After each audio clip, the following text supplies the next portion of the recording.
नमस्ते बच्चों। कक्षा 8 विषय विज्ञान और लेसन 7वां है पौधे एवं जंतुओं का संरक्षण। इसके अपने क्वेश्चन उत्तर देख रहे हैं। तो देखो पहला क्वेश्चन क्या दिया है, रिक्त स्थानों की पूर्ति करनी है। क्या दे रखा है कि वह क्षेत्र जिसमें जंतु अपने प्राकृतिक आवास में सुरक्षित होते हैं डैश कहलाता है, उसे कहते हैं वन्य जीव अभयारण्य। जिसमें जो जंतु हैं वो सुरक्षित रहते हैं, प्राकृतिक आवास है, उसे क्या कहते हैं, वन्य जीव अभयारण्य। दूसरा दे रखा है कि किसी क्षेत्र विशेष में पाई जाने वाली स्पीसीज को क्या कहते हैं, विशेष क्षेत्रीय प्रजाति। विशेष क्षेत्रीय प्रजाति क्योंकि वो किसी क्षेत्र विशेष में पाई जाती है। प्रवासी पक्षी दूर क्षेत्रों से डैश में परिवर्तन के कारण पलायन करते हैं। किस परिवर्तन के कारण, जलवायु परिवर्तन के कारण वह पलायन करते हैं। अंतर स्पष्ट करना है, यहाँ कहीं की सभी पर टिप्पणी लिखनी है। तो पहला देखो, वन्य प्राणी उद्यान एवं जैव मंडलीय आरक्षित क्षेत्र। वन्य प्राणी उद्यान वह क्षेत्र है यहाँ पर जो जीव जंतु हैं वो सुरक्षित व संरक्षित रहते हैं। सुरक्षित व संरक्षित रहते हैं, वहाँ पर उनका कोई भी शिकार नहीं कर सकता, उसे किसी भी प्रकार की कोई भी दुविधा नहीं होती, संरक्षित व सुरक्षित रहते हैं, वे क्या कहलाते हैं, वन्य प्राणी उद्यान कहलाते हैं। और जैव मंडलीय आरक्षित क्षेत्र किसे कहते हैं कि जैव मंडलीय आरक्षित क्षेत्र वन्य जीव पौधे व जंतु संसाधनों व उस क्षेत्र के आदिवासियों के पारंपरिक ढंग से जीवन यापन हेतु जो विशाल संरक्षित क्षेत्र है उसे कहते हैं। इसके बाद दूसरा देखो, चिड़ियाघर अभयारण्य में। चिड़ियाघर तो ऐसा स्थान है जहाँ पर प्राणी कृत्रिम आवास में सुरक्षित रहते हैं, मतलब मानव द्वारा बनाए गए आवास में सुरक्षित रहते हैं। कृत्रिम का अर्थ है मानव द्वारा निर्मित। चिड़ियाघर तो उसे कहते हैं जहाँ जंतुओं को भोजन भी उपलब्ध करवाया जाता है। अभयारण्य वह क्षेत्र है जहाँ पर जंतु व उसके आवास को किसी भी प्रकार का विक्षोभ नहीं होता। जानवर खुद ही अपना शिकार कर भोजन प्राप्त करते हैं, उनको भोजन उपलब्ध नहीं कराया जाता, लेकिन चिड़ियाघर में उनको भोजन उपलब्ध करवाया जाता है। इसके बाद है संकटापन व विलुप्त प्रजाति। संकटापन तो जंतु वे जंतु हैं जिनकी संख्या में एक निर्धारित स्तर निर्धारित किया होता है कि इस संख्या का, इन जंतुओं का इतना स्तर है, लेकिन उससे भी वो कम आ गए हैं, मतलब वो विलुप्त हो सकते हैं, धीरे धीरे उनकी संख्या कम हो रही है, वो तो क्या है, संकटापन। और विलुप्त जो मतलब विलुप्त हो ही चुके हैं, जो अब देखने को मिलते ही नहीं है, वो हो गए विलुप्त। विलुप्त में डायनासोर, इसकी प्रजाति क्या हो गई है, विलुप्त हो गई है। इसके बाद है वनस्पति जात एवं प्राणी जात। वनस्पति जात किसी विशेष क्षेत्र में जो पाए जाने वाले पेड़ पौधे हैं वो क्या कहलाते हैं, वनस्पति जात कहलाते हैं। और जो किसी विशेष क्षेत्र में पाए जाने वाले जीव जंतु हैं उन्हें प्राणी जात कहते हैं। जो तो पेड़ पौधे किसी विशेष क्षेत्र में पाए जाते हैं वो तो वनस्पति जात है, और जो जीव जंतु किसी विशेष क्षेत्र में पाए जाते हैं वो क्या है, प्राणी जात है। इसके बाद है कि वनोन्मूलन का नियमन पर क्या प्रभाव पड़ता है, चर्चा करनी है। वन्य प्राणी पर क्या प्रभाव पड़ता है कि जो पेड़ पौधे हैं वो वन्य प्राणियों को आवास व भोजन प्रदान करते हैं। वो उनको आवास भी प्रदान करते हैं, भोजन भी प्रदान करते हैं। यदि वनों को काटा जाएगा तो फिर उनके आवास क्या हो जाएंगे, नष्ट हो जाएंगे, तो उन पर ये प्रभाव पड़ता है। पर्यावरण पर क्या पड़ता है कि जो पेड़ पौधे हैं ये क्या करते हैं, हमें ऑक्सीजन देते भी हैं और हमारे द्वारा छोड़ी गई कार्बन डाइऑक्साइड गैस को ग्रहण भी करते हैं। तो इसलिए यदि पेड़ पौधों में कटाई होती जाएगी तो कार्बन डाइऑक्साइड की मात्रा क्या हो जाएगी, इस वायुमंडल में बढ़ जाएगी और हमें ऑक्सीजन जो मिल रही है उसमें क्या आएगी, कमी आएगी। तो पर्यावरण पर यह फर्क पड़ता है। इसके बाद आता है गांव कि गांव पर क्या प्रभाव पड़ता है।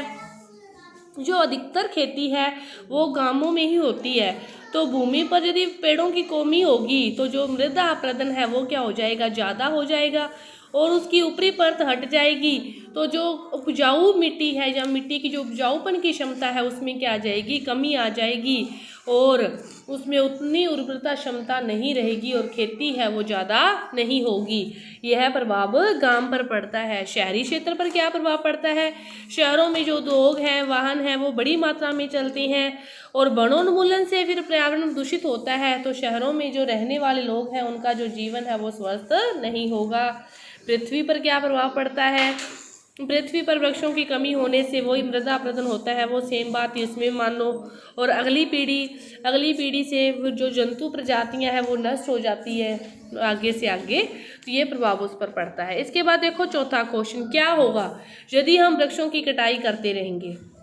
तो यदि हम वृक्षों की कटाई करते रहेंगे तो कार्बन डाइऑक्साइड की मात्रा बढ़ेगी, वर्षा में भी कमी आएगी, जो जल स्तर है भूमि का वो नीचे जाएगा, मिट्टी की जो उपजाऊपन की क्षमता है वो क्या हो जाएगी, कम हो जाएगी, ग्लोबल वार्मिंग बढ़ेगी, तो जीवन है वो पृथ्वी पर संभव नहीं रहेगा। और किसी जंतु का आवास बाधित करें तो जंतु अपनी सुरक्षा खुद नहीं कर पाएगा, तो इससे जैव मंडल प्रभावित होगा और वह स्पीसीज संकटापन प्रजाति में आ जाएगी। मिट्टी की ऊपरी परत अनावर्तित हो जाए तो उसमें वो क्षमता नहीं रहती, यदि ऊपरी परत हट जाती है तो मिट्टी में उतनी क्षमता नहीं रहती उपजाऊपन की जितनी रहनी चाहिए। इसके बाद देखो पांचवा क्वेश्चन, संक्षेप में उत्तर देना है सभी का कि हमें जैव विविधता का संरक्षण क्यों करना चाहिए। जैव विविधता का अर्थ क्या है, किसी विशेष क्षेत्र में पाए जाने वाले सभी पौधे जंतुओं व सूक्ष्म जीवों सभी की जो प्रजातियां हैं, इसी से अर्थ है जैव विविधता से। तो इन सभी का संरक्षण करना आवश्यक है, क्योंकि इन सभी के जंतुओं का जो जीवन यापन है और ये हमारे जीवन के साथ सभ्यता संस्कृति को बनाए रखते हैं, इसीलिए इनका जीवन संरक्षण करना आवश्यक है। इसके बाद है कि संरक्षित वन भी वन्य जंतुओं के लिए पूर्ण रूप से सुरक्षित नहीं है। क्यों? क्योंकि संरक्षित वन जो हमारे आसपास के क्षेत्रों में रहने वाले लोग हैं वो वनों का अतिक्रमण करते हैं और उन्हें नष्ट कर देते हैं, इसीलिए। और कुछ आदिवासी वन जंगल पर निर्भर करते हैं। क्यों?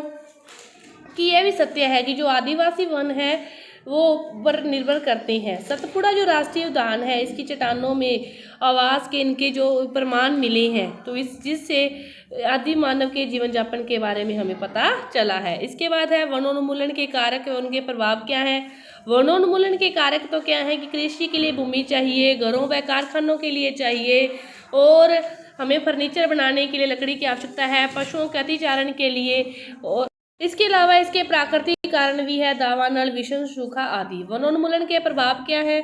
प्रभाव है अधिक बाढ़ आना, भूस्खलन, जलवायु परिवर्तन होना, ये सारे इसके प्रभाव हैं। इसके बाद रेड डाटा बुक जैसे नाम से स्पष्ट है कि रेड जो जिनका पर संकट आ गया है उनके जो रिकॉर्ड रखा जाता है, चाहे पौधे हों, जंतु हों, चाहे अन्य, तो उस बुक को क्या कहते हैं? रेड डाटा बुक कहते हैं। और प्रवास से आप क्या समझते हो कि जो कुछ स्पीसीज द्वारा अपने आवास से किसी निश्चित समय में बहुत दूर जाना क्या कहलाता है? प्रवास कहलाता है। ये आपके पांचवा क्वेश्चन था। इसके बाद है कि फैक्ट्रियों व आवास की मांग की पूर्ति हेतु वनों की अनवरत कटाई हो रही है, तो इसके लिए आप रिपोर्ट इस पार्ट को समझते हुए समय कर सकते हो। इसके बाद देखो सातवां क्वेश्चन है कि अपने स्थानीय क्षेत्र में हरियाली बनाए रखने के लिए आप किस प्रकार योगदान दे सकते हैं, ये भी कर सकते हो। वनोन्मूलन से वर्षा दर पर किस प्रकार कम हुई है, तो ये जो वनोन्मूलन होने से वनों को काटा जा रहा है, तो जो एक जल चक्र है, चाहे अपने वायु कार्बन डाइऑक्साइड और ऑक्सीजन का चक्कर माने, तो इन सभी चक्रों पर प्रभाव पड़ता है। तो कार्बन डाइऑक्साइड की मात्रा ज़्यादा बढ़ेगी यदि इनका कटाई होगी, तो उससे गर्मी होगी, तो इससे ही विषुभूषण बढ़ेगा और पृथ्वी की जो ताप वृद्धि के कारण जो जल चक्र का संतुलन है फिर वो बिगड़ जाता है, इसी से जो वर्षा है उसमें कमी आती है। इसके बाद है कि अपने राज्य के उद्यानों की सूचना एकत्रित कीजिए और उस मानचित्र में दर्शाइए। अपने जो राज्य में है रणथंभौर राष्ट्रीय उद्यान, यह है अरावली वाले क्षेत्र से सवाई माधोपुर के निकट और रणथंभौर के चारों ओर पाया जाता है। केवलादेव है राष्ट्रीय उद्यान, यह भरतपुर में पाया जाता है। राष्ट्रीय मरु उद्यान है, ये जैसलमेर बाड़मेर में पाया जाता है। तो इनके बारे में आपको बताना है। इसके बाद हमें कागज़ की बचत क्यों करनी चाहिए और उन कार्यों की सूची बनाइए जिनके द्वारा आप कागज़ की बचत की जाती है। तो जो एक कागज़ है, 1 टन कागज़ को प्राप्त करने के लिए 17 वृक्षों को काटा जाता है। 1 टन कागज़ को बनाने के लिए 17 वृक्षों को काटा जाता है। यदि अपने कागज़ का पुनः प्रयोग करेंगे तो वो 17 वृक्षों को काटने से कुछ हद तक अपने बचत कर सकते हैं। इसके लिए अपने कागज़ का पुनः प्रयोग करना चाहिए कि अपने को एक काम के लिए यूज़ करने के बाद उसको रफ कार्य के लिए और फिर उसको अन्य कार्य के लिए भी यूज़ करना चाहिए।